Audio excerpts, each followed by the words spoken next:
5 foot. Ladies and gentlemen, what's going on? Nick GQ Comics and Coffee Show here live with the man, Mr. Top 10, Mr. Number One. He's breaking records on the secondary market. You guys see it. You guys see the black and white facts. And this is the man, the artist that has created that. And we're going to go and dig a little deeper so you guys, the newer generation, and even the old school guys can learn more about Mr. Mark Spears. Mark, welcome to the Comics and Coffee Show, the YouTube live edition.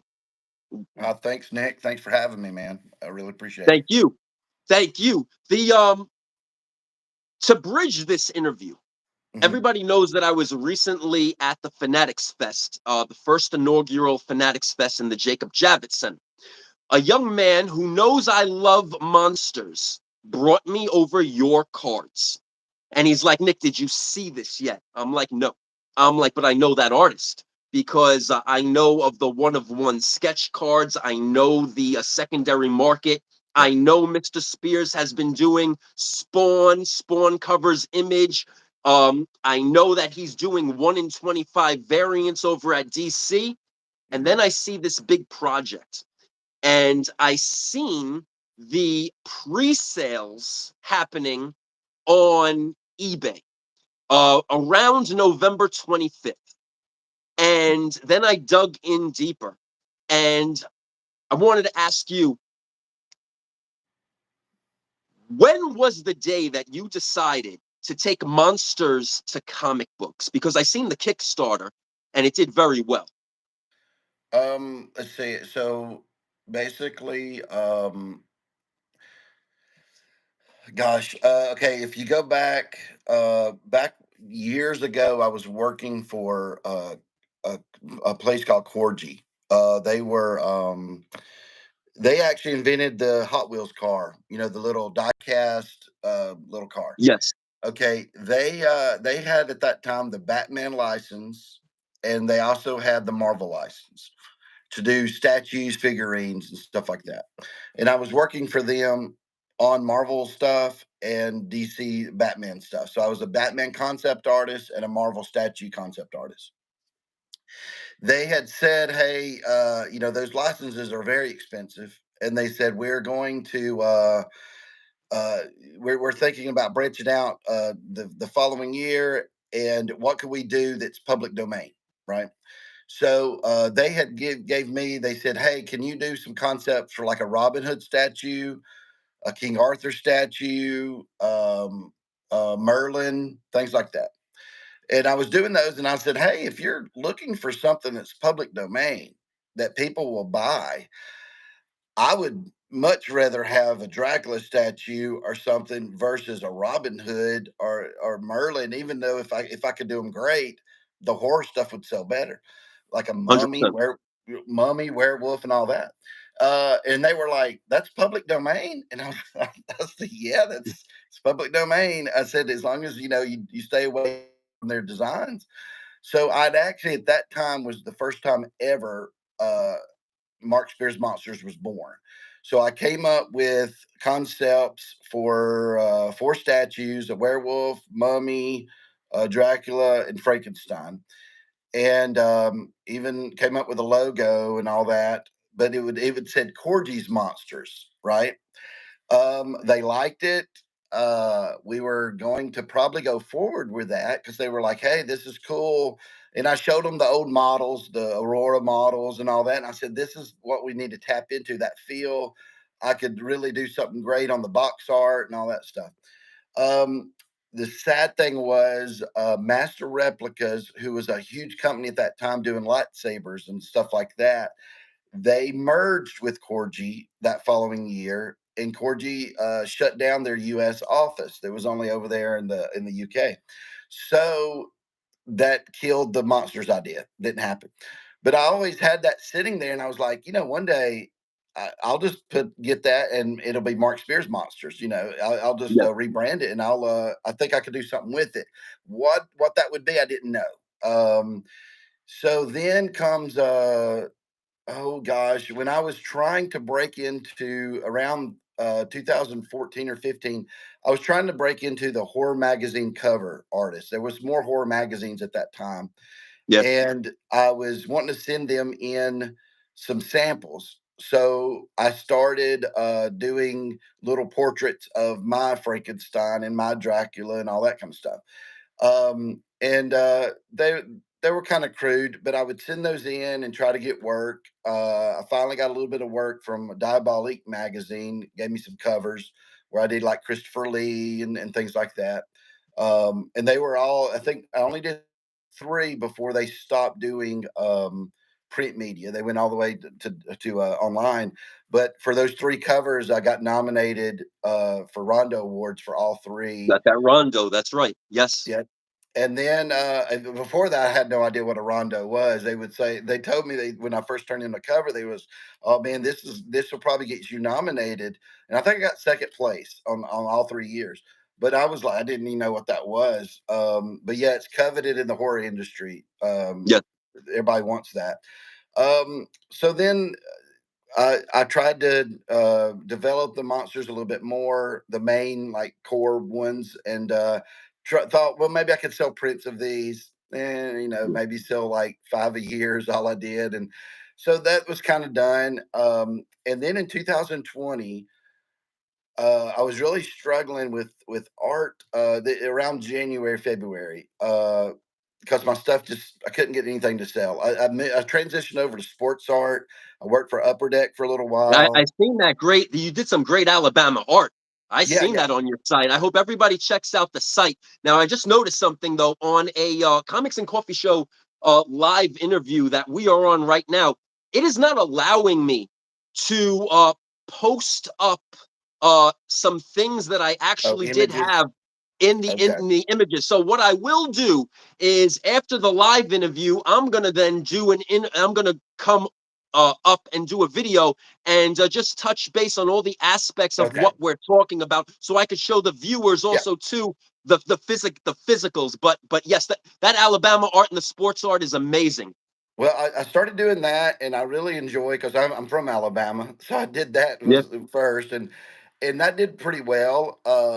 And then I was did other ones like Tennessee, Georgia, places like that, and then I even let's see, I did some basketball, baseball, just trying to venture out, seeing what work I could get doing sports. Um, and but I just the monster cards, that was before the Kickstarter, right? Oh yeah, yeah. Right. So in 20 around, like I said, January, February, I'm sitting there. I remember having a conversation with my wife, and I said, I think I'm done with art. It's just I can't. I, I've reached the pinnacle of what I could do because I wasn't getting any work. No one would give me a chance, and I said, I think I'm going to do something else.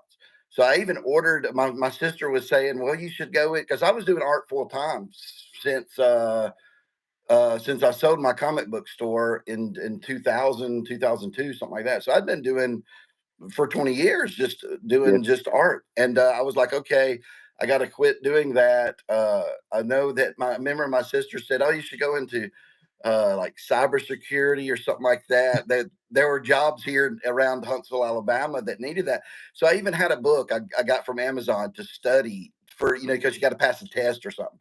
Yeah. And I'm sitting there in bed one night and I'm like, I'm miserable. This is not going to, this is not what I want to do in my life. And then COVID happens. Right, COVID Yeah. happens in March of that year. Everything shuts down, and I remember my son at that time. He was around 13, 14, and he likes to draw, and he drew something and said, "Hey, let's have a drawing contest." So he posted on Facebook. It was a picture of some horror icons like Michael Myers, Jason, Freddy, all those guys. And I remember I said, "No, that wouldn't be fair. Let me post something that was when I did that when I was your age." So we posted that, and I Yeah. can't remember who won. I think he won. He's all happy. But I said, "Okay, now let me take your image and let me turn it into something cool." And so I used his layout, and it came up with this horror icons picture. and people loved it. And I was like, Yeah. okay, I got a lot of time in my hands. I started doing things like Battlestar Galactica, Star Trek, things like that. Just sitting around because again, we couldn't go anywhere, so I was drawing all day long. And then I started going, I'm pulling my monsters out because this is, you know, the time to do that. So I started I mean, I was going through those cards. I would say I was able to get one done every 3 days. Some it depends how detailed the monster was. Sometimes it would just be one day, and I was posting them on Facebook, and people just was going nuts, saying these are Yeah. great. And Monsters some has a big market. I mean, you yeah, tapped into something here, obviously. well, the person I had worked with at Corgi at one time that had hired me there said, and she worked for Hasbro at one time. She said, Yes. "Mark, you got to do something with these. You know, you just don't just post them on social media. Have a plan for this because this is amazing stuff." And Yeah. I said, "You know, I've done trading cards in the past because I had done cards at Marvel and DC and stuff like that. They didn't pay much, but I did that. I worked at the upper deck for a while freelancing. So I said I can grasp my head around what it would take to do trading cards, right? Pretty easy. I figured I get a printer, I can design pretty well and do the fronts, the backs, and all that. So I came up with enough cards that I think I had about 80 cards, and I said, okay, I'll do a Kickstarter. Did it in 20 around October or so of 20. They came out around about a year later in 21. Huge hit. They Yeah. people just loved them. I had enough made where I could sell them on like Amazon and Walmart, and it just that's when everything changed for me. Yeah. And The then you the came out mo- with series 2, right? I did the following year. It was called Halloween Edition, which all new art Right. and everything. I just wanted to do something different. In last year, it was Series Two. So there's been three series so far: Series One, Halloween Edition, and Series Two. That led to Todd McFarlane getting me on Spawn in March of 23, doing all four of those covers. It led to me getting in the Spirit Halloween movie. If you ever heard of that movie, Yeah. my artwork is in the kid's walls, and the cards are at his desk. And then I also did the poster art, the Blu-ray art, and all that for Spirit Halloween, doing Christopher Lloyd's image and stuff.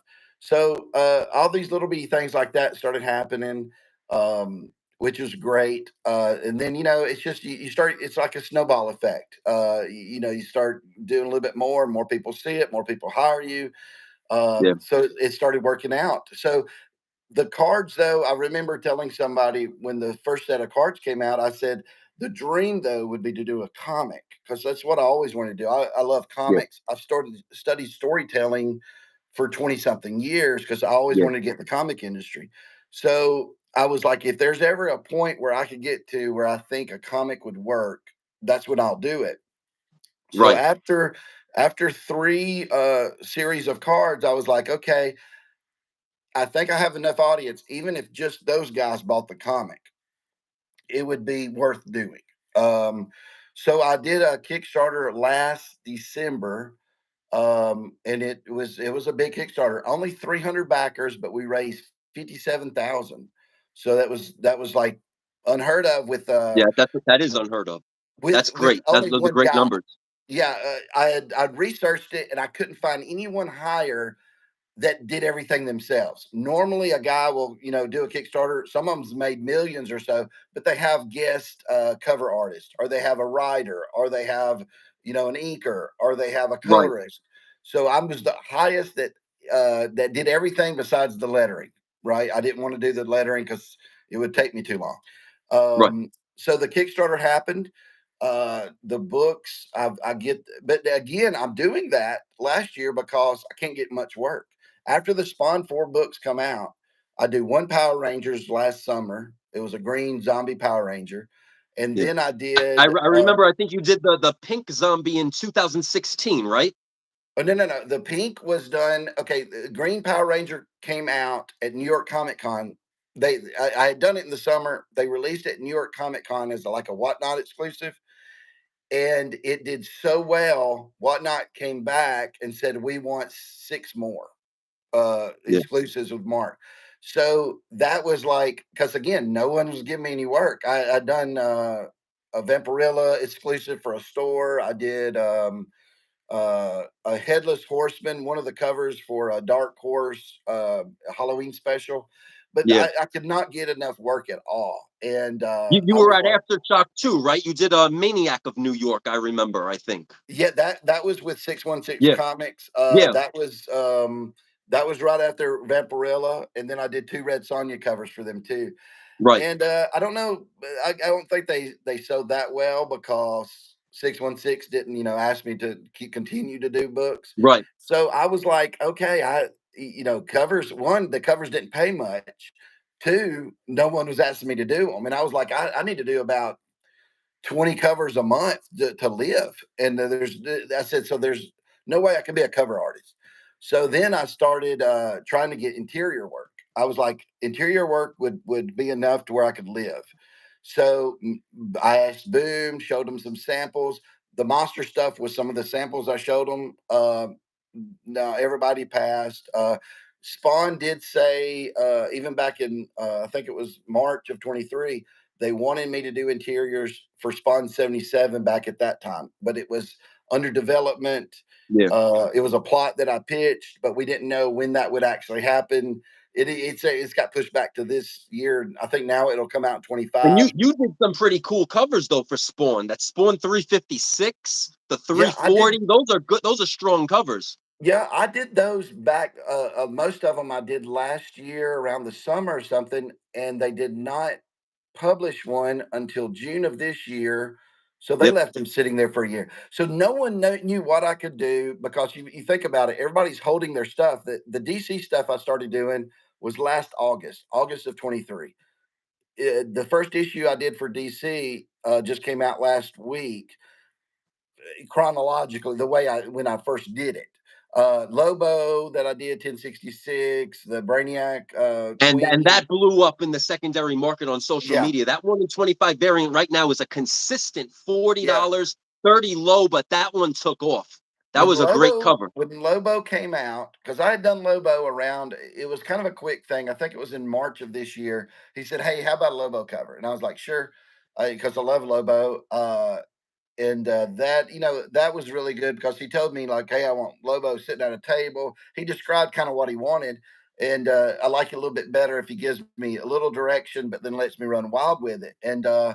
And that's what I did when that came out. It was huge because after that I started getting a little bit more work. At DC, I've done 16 covers now at DC.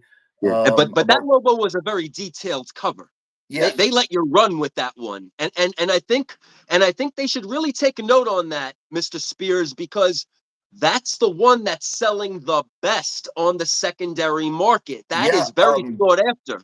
We had talked after that, and I said, "Hey, I think this is the highest DC trending book of the year." At that time, Batman, the absolute stuff is coming out, but at that time, it was the biggest DC book of the year. Like it blew up that much, and they did take note. And we talked about maybe doing a Lobo series at some point, like a one shot or something. Uh, and it did follow. I think I got right after that 7 other covers within like a month span. So Yeah. yeah, I love They have DC. you they have DC has you doing the all the 1 in 25 variants, right? Yeah, the 1 in 25s that come out this month, they're about a year and a half, about 15 months old. That was what I was hired originally to do. They wanted a series. But what so after I did those and they thought, "Hey, he's pretty consistent, he can do this." Then they gave me like Lobo, the Brainiac Queen, and now those, so they're coming out of order of what I Yeah. did. But The Superman's about to drop. The 1 yep, in 25 Superman is about to drop. yep. And then in DC, I have that's the newest stuff I've done in December for DC, and it's a what do you call it? Connecting cover of Green Lantern. So it's two covers for Green Lantern, a connecting covers for two issues of Action Comics in December, and I also did a Superwoman cover with Lobo in it again Yeah. because they thought, hey, let's do another Lobo, because it did good last time. So I got those, and even in January, I think I got Shazam cover coming out and DC versus Vampires featuring Barda and Mr. Miracle is on that one. So that's really cool. I love working with those characters and stuff. Yeah. But Monsters, the reason it was made is one, I couldn't find any work, so I had all that time to do it. Right. But when the Kickstarter, okay, so when I started fulfilling orders on the Kickstarter, people started reading it, right? They Right. said I started getting really good feedback. But I thought, well, they're Kickstarter people. Maybe they are big fans, and you never know. But I thought I was onto something though. At least I thought Yeah. I'd done something that some people might like. So I started going to comic book publishers. Went to I'd already been to a lot of them before Kickstarter, right? And they turned it down. I went back to them after Kickstarter and said, look, it raised this much money. I want zero money from you. I don't want you don't have to pay me a dime to get this book. I'm giving it to you for free. It's already done. All I want is a 50-50 split. Every one of them turned me down. Image did again. Boom, Dark Horse, it, Mad Cave. If you have a book coming out through Diamond, I went to them, right? And Right. the only people that were interested was Keenspot. They said, "Hey, Yeah. we're interested in it," which they don't do anything like that. They do some horror and stuff, but it was different for them too.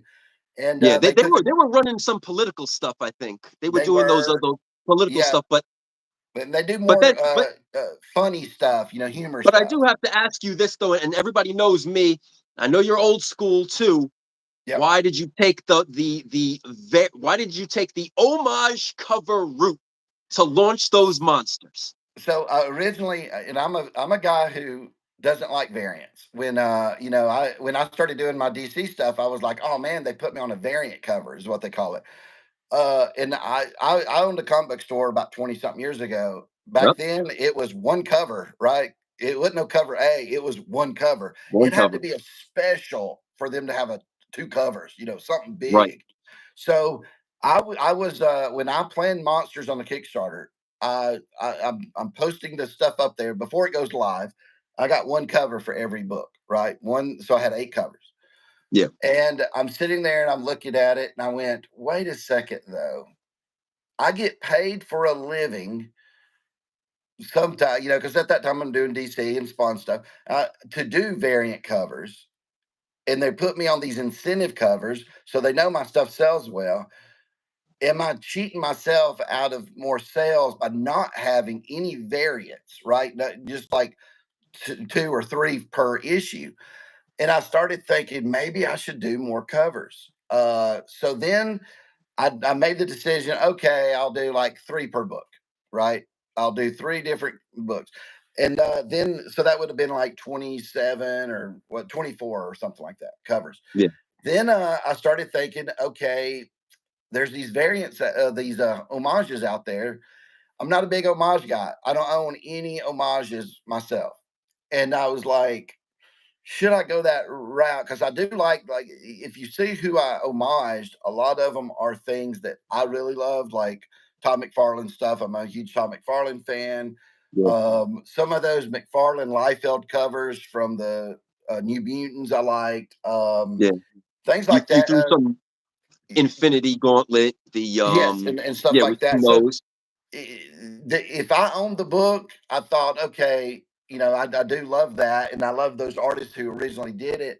So I thought, okay, maybe I'll do that and see, what'll happen. So I did it, and I thought because I didn't want to do it and it looked bad at all, And I'm better at doing my own stuff because no one's ever did it. So when you do something like an homage, it can look bad sometimes if it's not done right, Yeah. you know. Yeah. But I started doing them, and I thought, okay, these look decent. So I did a bunch of homages. I kept kept doing them, and but at that time, I was only picking the ones that I really enjoyed.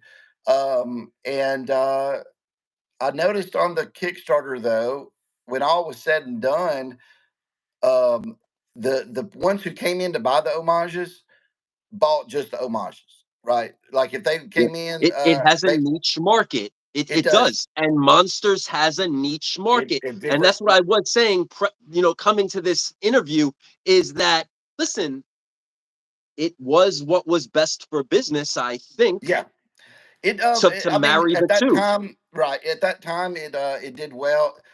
People who weren't into homage covers liked them because they're like, "Hey, these monsters are doing these things." They might not even remember the cover it was from, but I did have a lot of sales. I would say out of the 300, maybe about 50 of those guys said, "Oh, I only want this one cover, and I want six of them, right, or Yeah, something." Because so you knew they liked that one kind of cover. yeah, Um, but overall, it was I didn't have to do that many because if you looked at it, they liked my original stuff. yeah. So the majority of people did. So when we started doing them for Kinspot, I was like, I don't know if I want to use any of the Kickstarter stuff. You know, I did so many covers over there, but I didn't know how the Kickstarter people would feel, and I didn't know if I wanted to use those covers or not. So I developed a new cover. The 50 Gauntlet was brand new.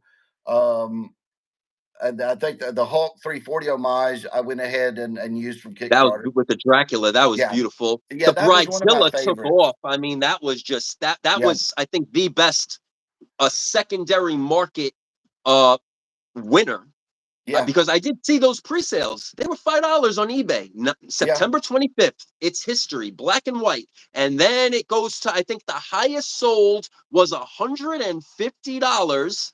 And then yeah, they were at 100. And then they came down to 75. Now they're floating about 40 to 50 to yep. $60. I mean, but that was a, and that what It's put you, on the number one in the top 10. yeah, it's kind of crazy. So what happened there was so yeah, we're number one for 2 weeks in a row. Then we're number seven last week. And I don't even think because I had talked to Cover Price that they can't even record all the because the way their machine works is it captures like eBay sales, right? eBay. Some people are listing a lot of my stuff wrong, right? Yeah. Where it's not capturing it, or they're selling it as a group. So we might Yeah. even have done better than a lot of Yeah. people think. There's That one and that book, and that's another thing that I mentioned too with like these secondary apps is that so much is selling and yeah, there's no, historic record of it because yes, people just do lot one, comic one, this, that, the yes, other.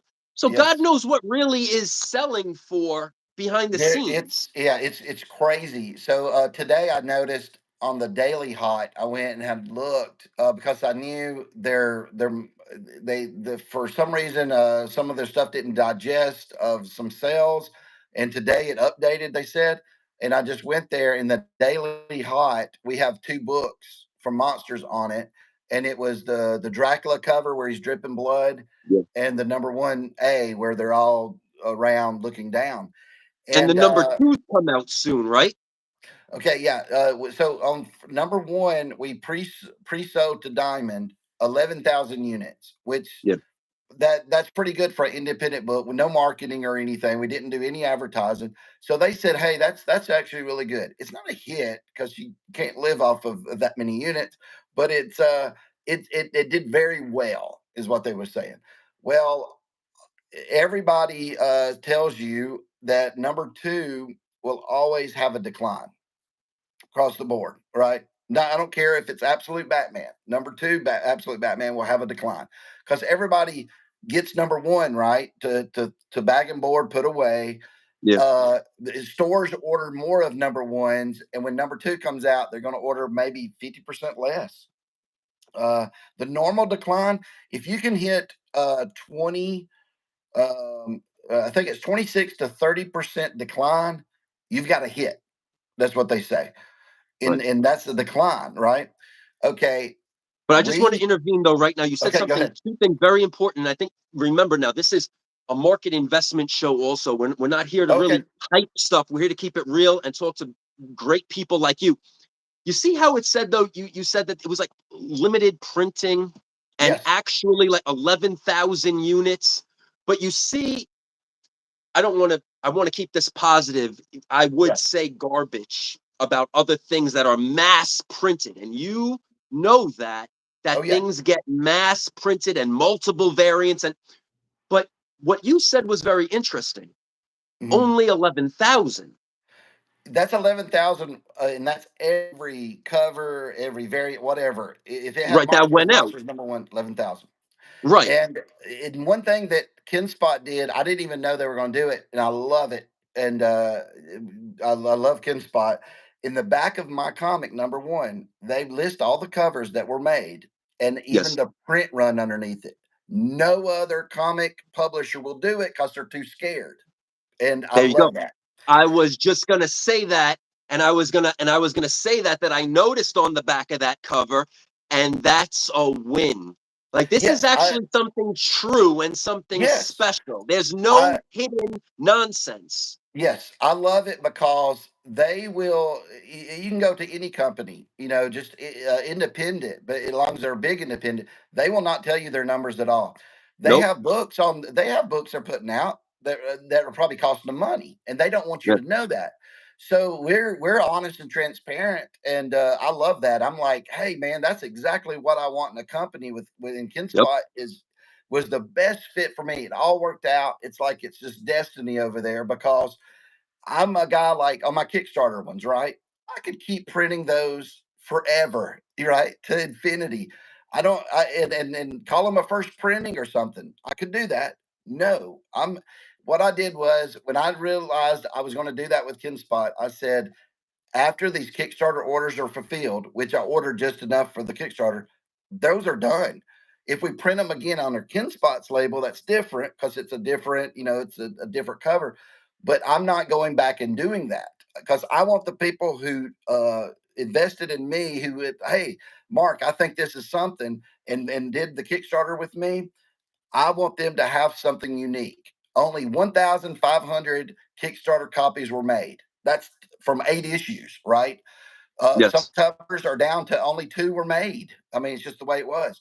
And I want those people to enjoy that and be like, hey, man, I got a piece of history. I got something that's really cool because only like Are 10 were made. those marked? Are those notated that that's all that exists? If they bought them and it said like a special one where I signed on the back, I will put Mark Spears like one of slash 15, right?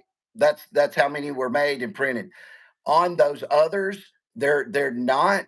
But what I'm going to do after all the rewards are fulfilled, I got a few I got to get ready to send out tomorrow because I was waiting on CGC. I'm going to start listing that on the Kickstarter update, and I'll put it on different places because everybody's wondering about that print run, right? And I'm going to let everybody know exactly how many exist of every issue, right? How does a buyer, collector, investor Hmm. know to tell the difference from the original Kickstarter comic book and then from the Keen Spot? Yeah, it Kinspot, like say it's the same cover or something, it will say Kinspot on the new one. There is differences inside. The Yeah. artwork changed a little. I had added some word balloons. I went back and polished up some things so you could easily see. And also in the inside, when you look, it'll say Kinspot, publisher and all that. One thing I noticed, there is misinformation out there. There's always going to be. I saw something going on eBay, and it was a Frankenstein cover with a border like the Marvel 25th anniversary. I Um, seen that this morning. and it sold for 300 to $300, something like that. And that's great. It was a Kickstarter book. I got a few left that I got to send out. But I looked under his description. He said only 10 made. So I wrote him. I said, hey, brother, I don't want you to get in trouble, but I haven't released those numbers yet. He got it. He didn't get it from the Kickstarter from me. He got it from someone else. That's going to happen. And I said, hey, you might want to let your buyer know that under 100 were made, but I don't know the exact number because I didn't want to put it out there. I went and looked it up. I think it was probably under 50. But I don't want to put nothing out there unless it's in writing where you can go and look and it be verified where you go, oh, 50 were made of that issue. Mark is saying that. Right. And I'm good with my word on that. So I'm going to get all those numbers out there because some people want to collect the Kickstarter ones, and I understand Yeah. that. Yeah. So the Kickstarter were harder to get. Originally, all the Kickstarter books were at least $20 or 22, something like that. And some of them on Kickstarter because there were so few printed, like 6 or 10 or whatever. Some of them sold for 60 at that time because I knew I wasn't going to print many. But like I said, I printed none over. So if you go to the original Kickstarter, you might see something that goes, only 60 will be made of this, or only 100 will be made of this. I didn't do that because I didn't want to have any to go to conventions with or anything. So when I Right. realized I was doing the keenspot deal, I said on those, I'm only printing how many were sold. So sometimes it was 8, sometimes it was 5. So it cost me more to get a book with that print run, but I was like, I want to do it because those guys, were like, hey, we're taking a chance on Mark. We want to see this happen. And I was like, I think they would feel better knowing that. And I learned that from the trading cards, honestly. When I did the Yeah. trading cards, I could just keep printing the same series. No, no, when it gets here, that it's done. I'm not ever reprinting those. Now I might Right. reprint the art later on or something as a throwback or something. But no, the series one, only so many exist. I think it was 400 boxes of the hobby boxes. Halloween edition, I think it was Yeah. 700 boxes. So it's very limited. Now we do have questions. I know Titan Nick did ask a question, and I wanted to address this too. Very important. We're coming into New York Comic Con season. The Mhm. people want your autograph, and I know that you're doing CGC signings for both comic books and And cards. cards. Do you want to talk about that? I wish I could pop it up on the screen, Yeah. but I did make a post of these submissions. Yeah. So I'm probably not doing any other cons for the rest of the year. So that would be the best way you can get me to sign something would be the CGC event. I'm going to talk to him this week and see if we can delay another week. I think it ends November 22nd. Yes. Issue 2 comes out, I want to say that week or the next week. So I'm going to say, hey, let's move it to like December 1st. Get the people who got issue 2, if they want to get it graded and signed, remarked, whatever. So I'm going to see if I can get that extended. I don't know yet, but this is the first time ever, though. We've talked for years about it at CGC, doing my trading cards, because again, there are a lot of them out there. Beckett Magazine said the Series One was the second best horror series of all time of non-sport trading cards. So it's there's a lot of huge fans who don't even like the comics. They don't collect comics or anything, but they have the trading cards. They might want to send in. I have printing plates in there that are one of one. I've got autographs that were like limited to 99. I've got all kinds of different like sign and number cards and stuff. So they might want to send those in, get them graded, Yeah. maybe let me uh, sign it on the back or something. Yeah. So, and then the comics, I did a CGC event last year, but at that time I only had the Four Spawns, the Vampirella Red Sonjas, and that was it at that time. Yeah. And it was pretty big. I mean, I signed, I don't know how many, but I was very impressed that so many people sent it in. Well, now Yeah. there's so many covers out there. I mean, Yeah. it's a huge amount, because some people might want to send in their Kickstarter, some people might want to send in the Kinspot stuff, they might want to send in the DC stuff, the Spawn stuff. So I'm excited. I like working with CGC. I like reading comics, but I like when you have one slabbed and put on your wall or put up Oh yeah. somewhere. And Yeah. I'm going to do that with everything that I've done. Eventually, I'll have it for all my spawns, all of my Mark Spears monsters, and all that kind of stuff. So You just touched base on something that I was going to get to after you finish, and it's actually in my yeah, go ahead. notes too. See, you mentioned before about how everybody chases down the number one, but Yep, nobody. But then sales sort of come down a little bit to the number 2, the 3, the 4, the 5, etc. But you just said the key word story, and you're the one writing this story yep, also in Monsters, correct? yep. So, Yeah. Okay, go I ahead. wanted to touch base on the story, Yes. because I know that a lot of people chase number ones, but let's get some story going to make sure number twos, three, fours, fives sell. What is the story behind Monsters? Okay. Let me.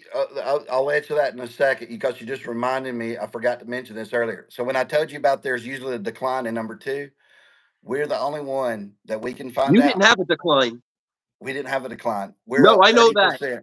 We went up to 14,000 units. Yes, 14,000 units. That's right. Yes, You and we actually had an cannot find increase. anybody. in modern history that had, there might be some book that sold 1,000 units and the second one went up to 2,000, but we can't find anyone that had over 10,000 and then when it increased to 14 like that. So it's unheard of. The people that crunched numbers said the only people we can find that did something similar was Turtles. Second issue had 16,000, but it came out 10 months later, and number one only had 3,000, which you had a lot of second printing, third printings, and fourth printing. So that's amazing because that to me, I was like, man, because I was hoping we would get close to number two. Because a lot of people, hey, you know how it is, they'll sit there and go, this is only popular right now because of Halloween. Right? I've heard that so much. Like, No, I say no to that. There's a niche of monsters. yep, There's also a niche of those homage. It's yes, a fact. It is. yep, But I think though that the exposure is getting you racked in LCSs, and yes. I I think think I think yes, that that's causing the spike also too, the yes. interest. And let's face it, So it's perfect timing. yes.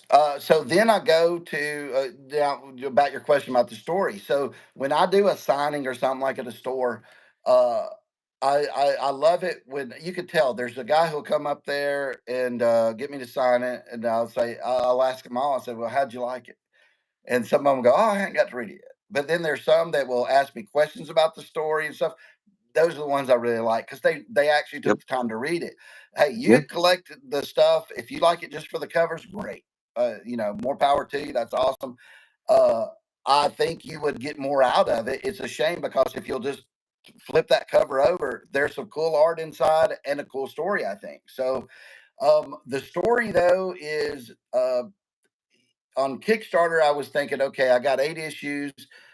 I'm going to put everything I want into that. And I didn't really have to, you design it on Kickstarter different than you would on retail, right?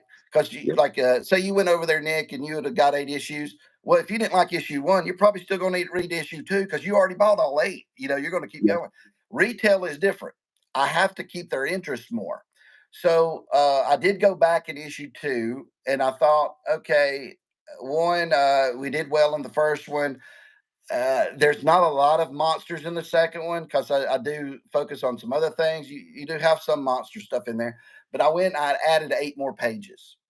I didn't change the story. I just am showing you things that I didn't show you before that still flow well and fit well in the story. I was limited to 22 pages when I was doing the Kickstarter because of how I had to get it printed and my funds and all that. But with this, we're not going up in price or anything. But because I asked Keenspot, I want to add some more pages to these. Is that okay? And they're like, sure, no problem. Make it the more the merrier on it. And I was like, that's great. So number two, because here's another pet peeve of mine about covers. I hate when you buy a cover. Of course, I've done this. Hate when you buy a cover and it's not inside, right? I had a creature cover for number two, but Creature wasn't appearing in it. Well, now he does, and that if you see the cover, it's him lifting the girl out of the water. That story is actually in the book now. Because I always had it in my mind, well, that's what will happen, but I didn't have time to show it. So I'm like, okay, now you'll see the creature a little bit more. You get a little bit more of the vampire. You get some Igor in there. I got the vampire brides for a panel. So you're getting a little bit more of that in there. Um, but I do have I'm populating this, and it'll be interesting to see down the road, issue 4 and 5, what people Yeah. think.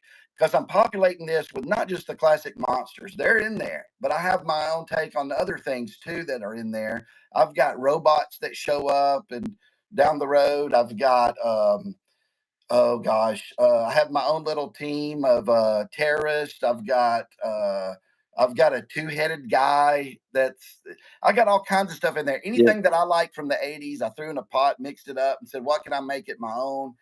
And I like the story. Other people have read it and said they actually really start liking it around issue 4. They said that's when it just takes off for them. These Yeah. are the people on Kickstarter. So if people are already liking it at 1, I'm so grateful. And I'm saying, hey, stick with me. If I can get this audience to stick with me till 4, I think I Yeah. got you. I think you're on the ride and you're going to And enjoy it. how many issues? How many issues is this series? It's eight are done, but I will continue until I don't even know Right. what I was gonna ask that. yeah, if people like it, that's what I always told my wife. I said, I would in a heartbeat stop doing everything else tomorrow and just do monsters. I would, and that would be the dream, right? So I don't know if we, how many would have to sell a month for me to be able to do that, to be able to turn down other comic companies. But if it keeps in this direction, we don't know what the future holds. But right Right. now, I know I'm going to go more issues. I've already started 9 and 10, and those I know what direction I'm going with a story. I don't know how long. Do I have 30 issues? Do I have people's attention to go all 30 or to 100? Because once this one story wraps up, I even have other stories in my head. Okay, well, that will set this up, and I want to do this, and so we'll just have to see. But no matter what, hell or high water, I am going to fit it. I can't stand it when you stop a story because there's not enough people that'll buy it, and you're like, man, but I Right. invested, 3 years of my life reading this. You're gonna stop? No, no, no. Even if it's on the internet for free, I will finish the story that you invested in to start with, right? And get it out to you. So I will do that because I got enough people who want to see the ending of this. Because Did, did eight ends in kind of a cliffhanger, and that's why I went ahead and started 9 and 10. did Keenspot, I don't know if you're allowed to say this or not. If you're not, to say, you can't. Okay. Did Keenspot offer to go past 8 issues? Um, they in our contract we have it just says they will, like, there's a 4-year agreement for printing. It doesn't say, it just says that they have the rights to do monsters. I'm sure they will go they will be more than Yeah. happy to go after it. It's their biggest selling book by far. It's Oh, good, good, good. Very I good. think their highest selling was 7,000 at one time. I don't know what that was. So we've easily beat that, and it's getting them a lot of hype and exposure. But yes, I've already talked to them about another book because I was thinking at one time, I was like, okay, wouldn't mind doing another Kickstarter. It would be kind of stupid of me not to, with all the focus on the Kickstarter from last year. So I went ahead, excuse me, and started doing uh, I started writing it about a month ago. I've got about 30 pages done already. And it's a story, it's a prequel story to Monsters. Like what was going on before all this happened. And I thought, okay, in Monsters, I can't really take time and show you the difference in my Frankenstein and like everybody else's, because then I have to stop the story and do flashbacks, right? And it would Mhm. take a while. So I was like, okay, this is going to be called like Mark Spears Monsters, the Monster and the Wolf. And it's a story that centers around the werewolf character that's in Monsters and the Frankenstein monster. And it's going to be set about maybe a month before Monsters happens, right? So you're going to have flashbacks though of Frankenstein, and I'll just go ahead and I'll spill some information for you right here. All right. You get an exclusive, right? So because I don't think it spoils it for people, because I'll probably have this in the Kickstarter. So my Frankenstein, what sets him apart is my Frankenstein, the Dr. Frankenstein had a son, right? I'm going to show you all that. And he stopped doing experiments when he got married. In the books exist in my universe, but they're different takes on them, right? Some books are based on his fiction. Some of them have a little bit of historical beliefs in them and stuff like that, or whatever. So the Frankenstein novel exists, the Bram Stoker's Dracula novel exists, but it's skewed a little bit. So Dr. Frankenstein had a son, stopped experimenting. His son is around, I don't know, 6 years old. Um, and then all of a sudden, this big guy shows up. I already did all these pages. A big guy shows up at the lake. Kids selling a little sailboat. Big guy shows up and says, like, "Are you, whatever is it Henry Frankenstein? I can't remember his first name." He goes, "Are you his son?" He goes, "Yes." And he kills the kid. And then we cut to this stranger in town is talking to Dr. Frankenstein in his grief, saying like, I don't know what, all your sorrow and grief, and I'm so sorry, but you need to continue your experiment. He goes, where you failed, I think I can help you. I've journeyed the world, and I know all these things, and I've developed a serum that could help you in your journey. And Dr. Frankenstein is like, oh man, that would be blasphemy, uh, to God to do this, to try to resurrect my son. And he goes, he says, well, God took him from you. Let's take him back. And he Wow. convinces Dr. Frankenstein to do this. Well, that stranger is Dracula sitting there doing this, right? Wow. Um, my Frankenstein wasn't brought to life with electricity. It was a serum that finally, this elixir, which you'll see that it all will tie in together. That Dracula is obsessed with bringing back the dead. You don't know why yet. He can bring back the immediate dead, but he can't bring back the long dead, and that's why he wants that ring in monsters. He wants to bring back, for some reason, and we'll find out later, someone or something that's died long ago. So, anyways, he gets the brain, puts it in this. He puts it in the body of the man that killed, because they hanged the man that killed Frankenstein's son. He puts his son's brain inside that body. So every Wow. time that kid sees his reflection in the water or a mirror, he sees the man that killed him. So, and that's why he's very my Frankenstein. He'll talk, but he talks very childlike and all that. This So is why you're on the show today, Mr. Spears. This is why, because I got to let the people know, man, this is no gimmick. This nope. is a story. This is art. This is going to hit you. You got to get this. They got to get this. Yeah, that I figured that would be great. So if you don't want to get the Kickstarter, and the Kickstarter will eventually become, I've talked to Keenspot about it. Could we? Because Monsters comes out every other month, right? Which I like that. It gives me time to prepare it, make sure the Yep. covers are out there and all that. But if and this would be a prequel mini series, maybe it's 6 issues, something like that. We would eventually have that come out in the opposite month. So you might be able to say next October, go get Monsters, whatever issue that would be, and then in November buy the Monster and the Wolf, an Yes. issue of that. But I'm Yes. making it to where you don't have to read Monster and the Wolf to enjoy Monsters, and you don't have to read Monsters to enjoy Monster and the Wolf. But yeah, I have these other stories to tell, and that's what I want to do. I love art and I love stories. That's why I love comics. So, but I Yes. want to do that.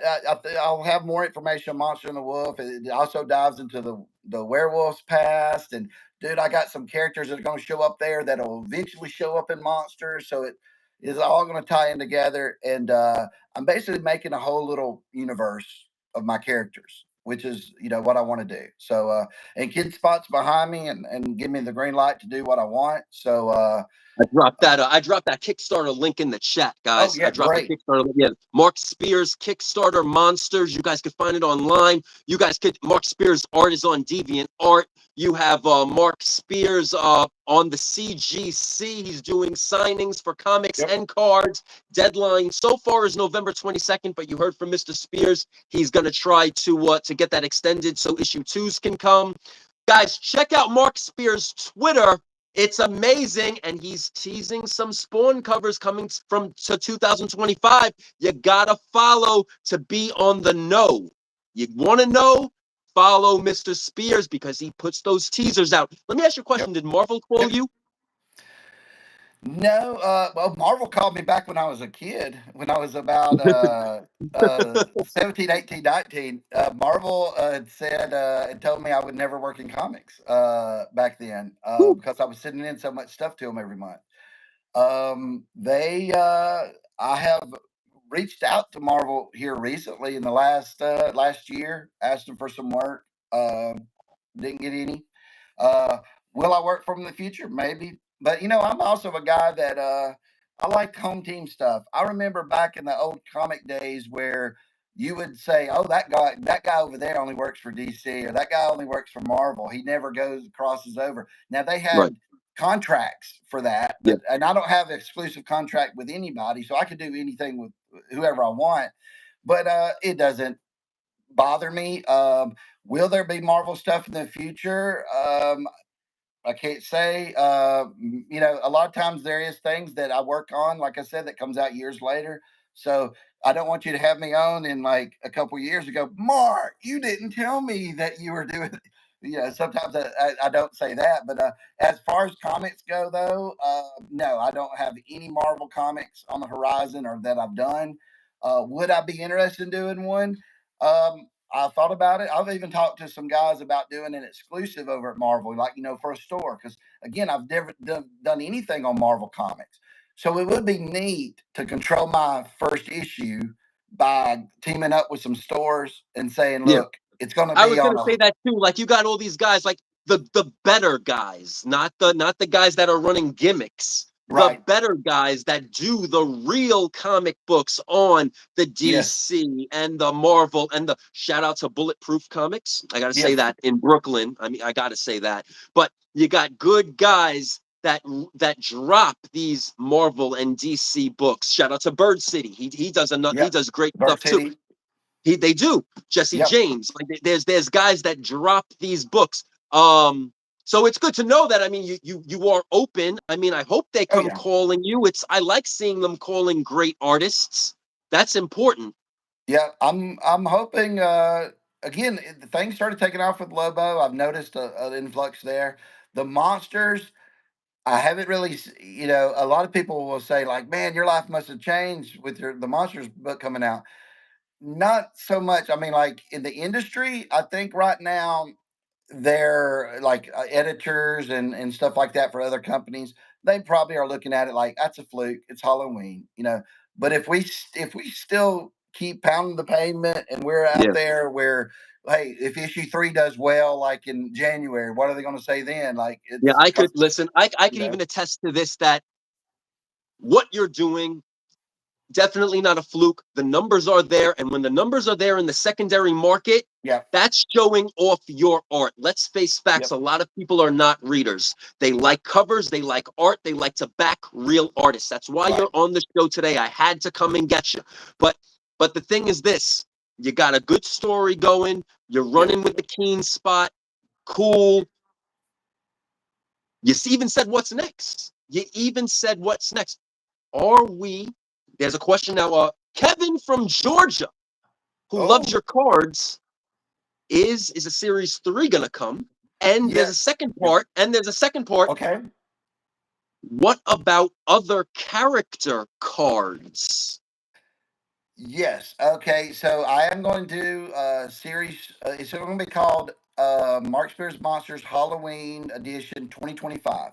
It'll be. I think I'm going to do a Kickstarter for it around February or March.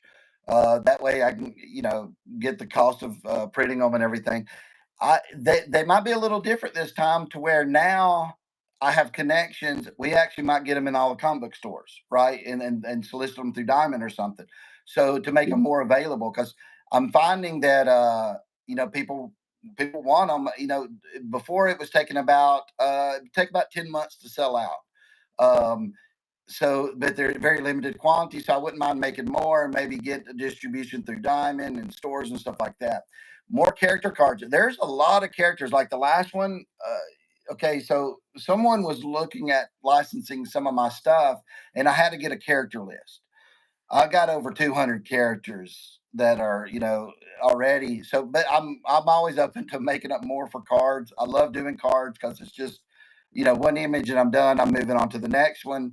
So it's fun to do. It's almost like just my concept phase, right? Where I can sit there and I can go, what cool monster could I make today? And that's very fun. It's great for my creative mind to be able to sit there and do the cards.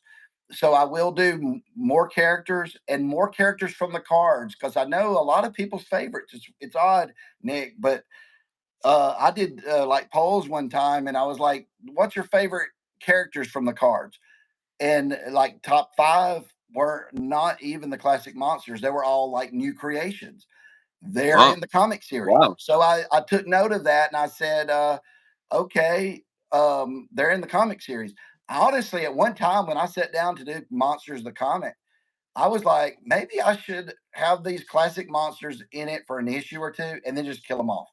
And then just go from there with my own different monsters. I thought about that and I was like, well, no, what if I take these monsters and I am going to flip them on their head? Like right now, here's another exclusive for you, Nick. All right, all right. The guy, you will find out in issue two, everybody's calling him Dracula. That is not this guy's real name. He goes by Dracula, but that's in a year's time, Nick. You'll have to have me back. We'll talk about it. Yeah. That's not his name. And everybody will be referring to him as something else in about a year's time.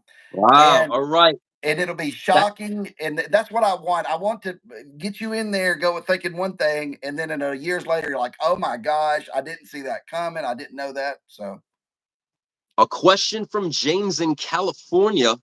okay. Where's the original art? Is the original art for sale? No, yeah, I have a lot of questions about that because a lot of all my stuff is done digital paints and Right. everything. I do have some sketches of like covers because I knew that eventually, people want to buy that stuff. So what I do is I'll sketch out, like the bride cover or the Infinity cover and stuff like that. Kind of crude, and then so that way I do have that to sell. But I'm not doing any selling any of that right now because I'd be crazy. In a couple of years, that might people be wanting even more if the book takes off. I'm hoping. And Nick, I know you're going to ask me this later on, so I'm going to answer it now. Yes, I will do some Dell homages, and I think I know for sure there's going to be some in the Monster and the Wolf Kickstarter. And there'll probably be some regular on the monster one. The Frankenstein one I love. If you know, it's got like a little thing That's on right. it like this. Yes. That one, and Yes. people are running at the bottom. That's one of my Yeah. favorite covers of all We time. we had a I lot will of definitely do. questions, including myself, and it was like, okay, he played it safe. He Yep, gave the people the homages that are current. He did bring in some image, and a lot of people didn't realize. And I had to tell them, I'm like, hey, he did image covers. That's a respect. That's a throw of yep, respect because he was doing the image covers. But then I and the people were like, well, you have those big books, man. You have man, I gotta even do some throwback. Menace #7. That's the first appearance of the Frankenstein monster. Classic Comics 13. Gilberton Publications with the Jekyll and Hyde.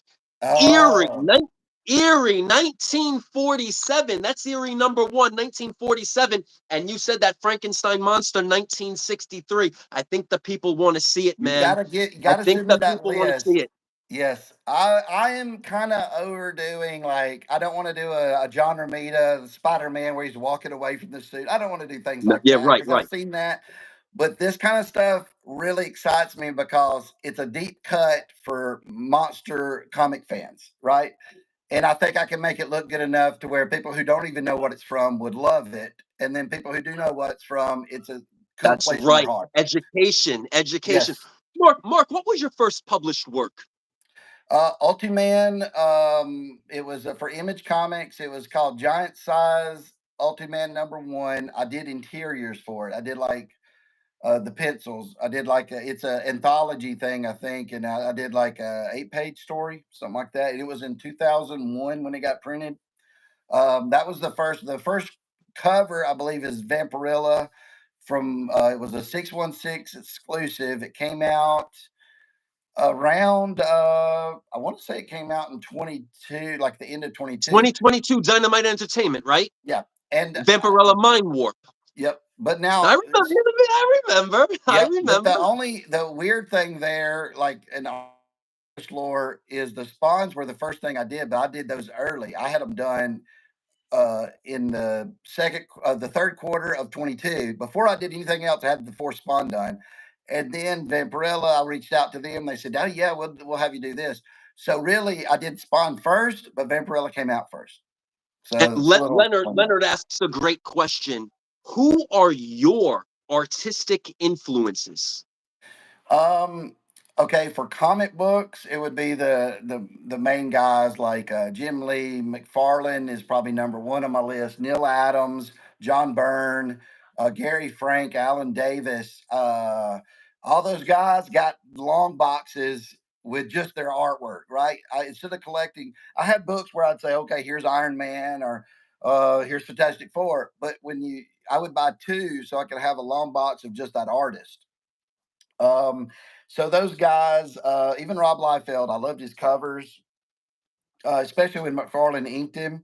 But and I don't want to leave anybody out, but Campbell, of course, Alex Ross. But any of those guys, I mean, basically the most popular guys, they're most popular for a reason. But from that era, in the '90s to the probably 2000 of those guys, and then in like painting and stuff, I love Norman Rockwell, Basil Gogos, who did all the famous Finland monster Yeah. covers. All his coloring and everything is just his color work is so amazing, and I try to emulate that. There's gosh, just any kind of thing I could consume as a child from horror magazines. I probably don't even know their name, but all of those were a huge influence on me because I just love the magazine covers of Yeah. horror. So those guys, and I try to mix.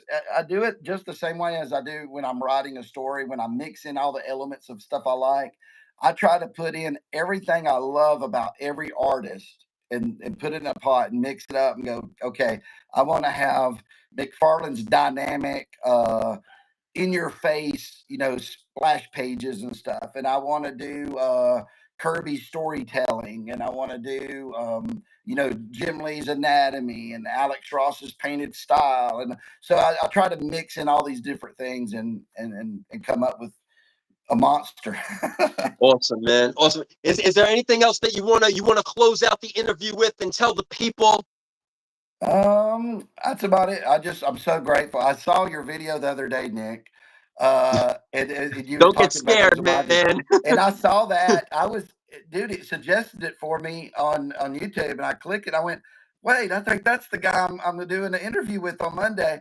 And I Yeah. watched that thing, and I was just smiling. I was like, man, that's it makes it all worth it. There's a lot of times it's there's bad times when you're doing art and you art's subjective, right? And some people are Right. going to not like your stuff. I don't care how popular you get.